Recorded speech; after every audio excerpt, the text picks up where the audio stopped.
8 de la mañana con 44 minutos, 8 con 44 minutos, en Punto Noticias de Radio Pichincha. Saludamos con Viviana Paredes, representante estudiantil ante el Consejo Académico de la Flaxo, este Instituto de Educación Superior de Posgrado. ¿Cómo está, Viviana? Buenos días, bienvenida. Le acompañamos a Alexis Moncayo, quien le habla, Licenia Espinel. Al igual que la reforma tributaria o la Ley de Desarrollo Económico, como quiera llamársele, la proforma presupuestaria también va a ser aplicada en la forma original, como fue enviada por el presidente de la República a la Asamblea Nacional. El mandatario no tomó en cuenta las observaciones, los exhortos, las sugerencias que había presentado la Asamblea en torno a la distribución de esta proforma presupuestaria y en conclusión establece algunos recortes muy fuertes, entre ellos a la educación superior. ¿Cómo afecta este recorte en el caso de la Flaxo y ese recorte, qué consecuencias trae para los estudiantes? Buenos días, bienvenida. Buenos días a todas y todos quienes nos escuchan. Muchas gracias por acompañarnos por este espacio para las y los estudiantes de Flaxo Ecuador.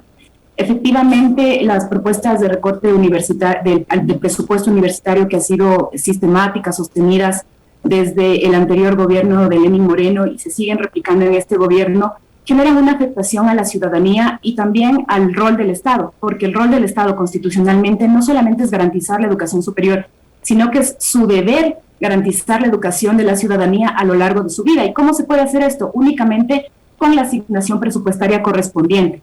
Adicional de los 213 millones de dólares que se está queriendo en este momento cortar a la educación en todos sus niveles, existe una resolución de la CENESID y el CES que estaría pretendiendo cortar el 0.5% del IVA como ingresos a las universidades de cuarto nivel, del grupo 2, donde pertenecemos la Flaxo, la Andina y el IAEN. Este recorte de 0.5 puntos, de 3 puntos a 2.5, significa alrededor de 13 millones únicamente para las 3 universidades, lo que perjudica directamente al acceso a becas, a la igualdad de oportunidades, a los grupos históricos marginados que han podido estudiar una maestría, un doctorado, una especialización que cuesta más de $7,000, únicamente con la posibilidad de acceder a un financiamiento del Estado a través justamente de este presupuesto público.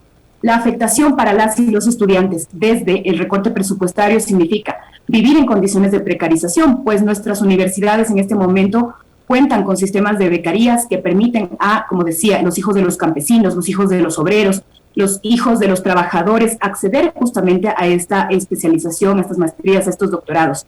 Y cuando existe este recorte se coartan esas posibilidades y lo más preocupante es que la academia, el desarrollo científico del país queda en manos de las élites que tienen las posibilidades de financiar este tipo de educación y por supuesto el futuro del país, el futuro científico, académico, las políticas públicas del país se seguirán replicando en estos espacios y las becas, los sistemas de becas tendrán a desaparecer de nuestras universidades. En este momento ya estamos viendo afectaciones tanto en la Andina como en la Flaxo y en el IAEN. Tenemos compañeros que sobreviven con $250, $300 mensuales, con una prohibición expresa de trabajar por recibir fondos públicos, lo cual genera condiciones de precarización absoluta de vida y con los nuevos recortes, los únicos o los más perjudicados son las y los estudiantes sin derecho a acceso a la educación.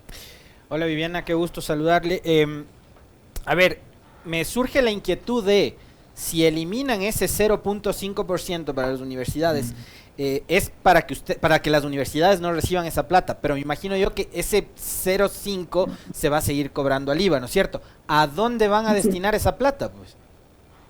Justamente eso es lo que nos preocupa y hemos puesto en el debate, una vez que nos hemos logrado unir en un solo frente de resistencia, tanto las y los estudiantes de Flaxo, de la Andina y del IAEN, y ponemos sobre la mesa este debate. ¿Por qué no hay un recorte presupuestario o por qué no hay este debate sobre las asignaciones que se les entregan a las Fuerzas Armadas, a la Policía Nacional, a la compra de municiones, de insumos justamente para esto, y en otros sectores que se puede debatir fácilmente a dónde se está destinando el presupuesto? Pero tal vez lo más preocupante y que nos debe llamar la atención a todos y todas es que el dinero que financia la educación pública proviene del bolsillo de nuestras madres, de nuestros padres, de los empresarios, de los campesinos, de todas y todos quienes pagan sus impuestos, excepto de quienes tienen el dinero en paraísos fiscales y no permiten el desarrollo del país. Entonces, eso es importante.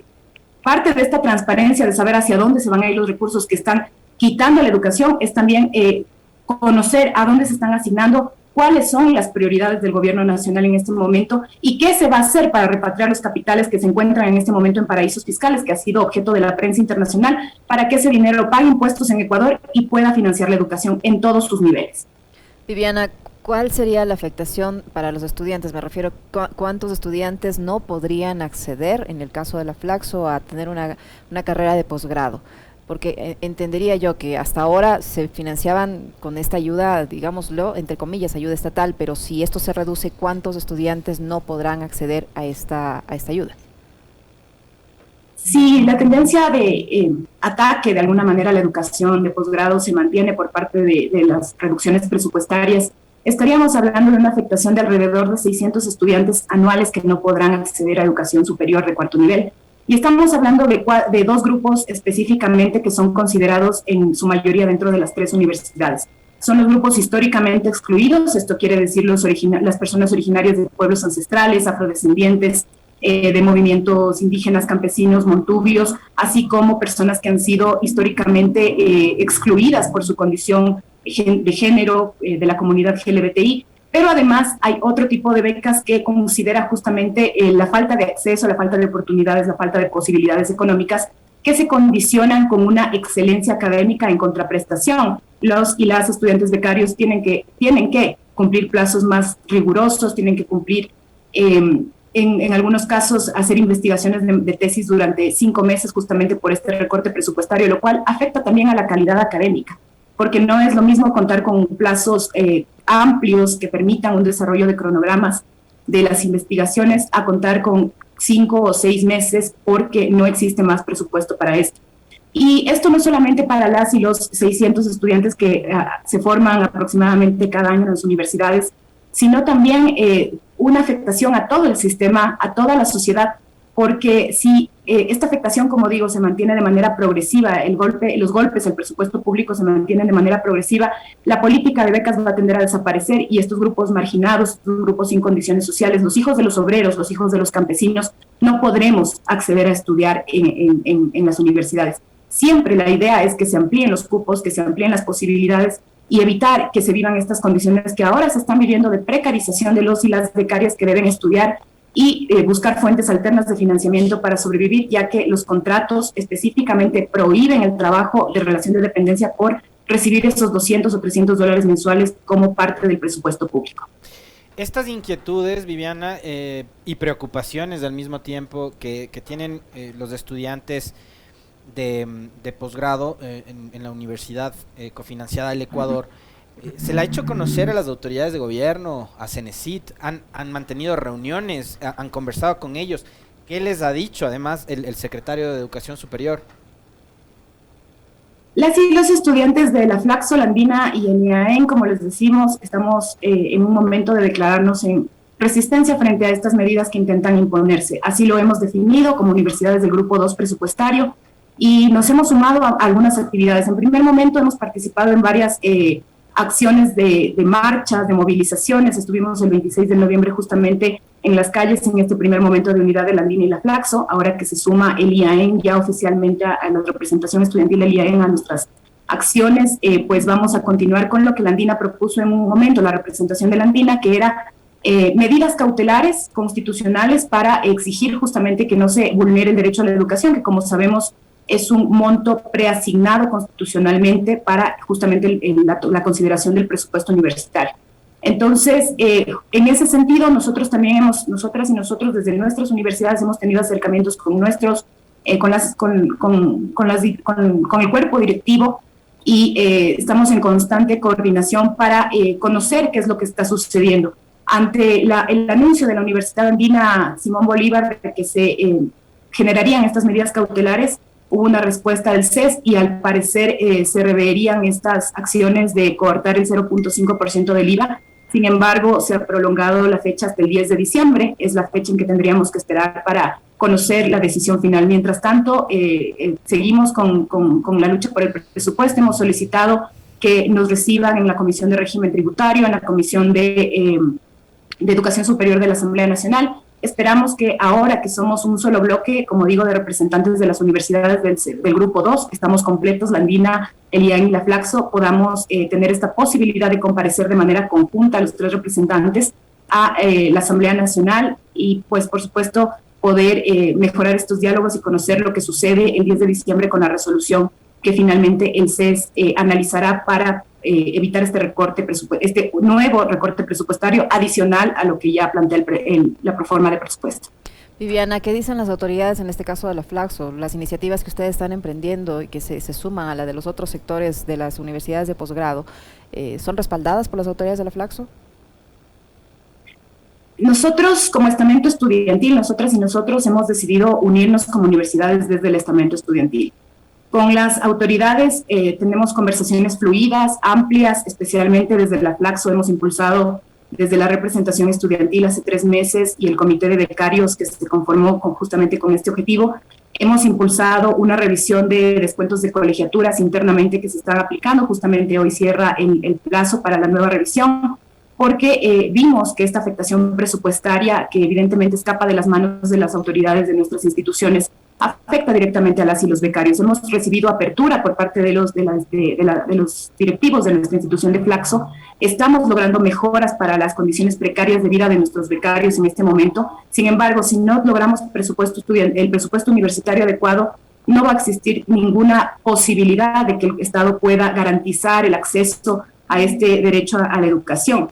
Y nos preocupa mucho porque efectivamente consideramos que se está avanzando en un escenario de que la academia, que quienes van a generar las políticas públicas, quienes van a generar las investigaciones sobre medios, sobre situaciones agrarias, sobre economía, quienes van a generar todas las bases en las que se sentará el Estado en algún momento, solamente sean personas de élite que pueden acceder a una maestría que cuesta $9,000, $8,000, $10,000, y que efectivamente no necesariamente van a gobernar o van a generar políticas públicas para la ciudadanía y para el pueblo. Nosotros no estamos estudiando para el pueblo, nosotros somos el pueblo estudiando en las aulas de las universidades de 4º nivel.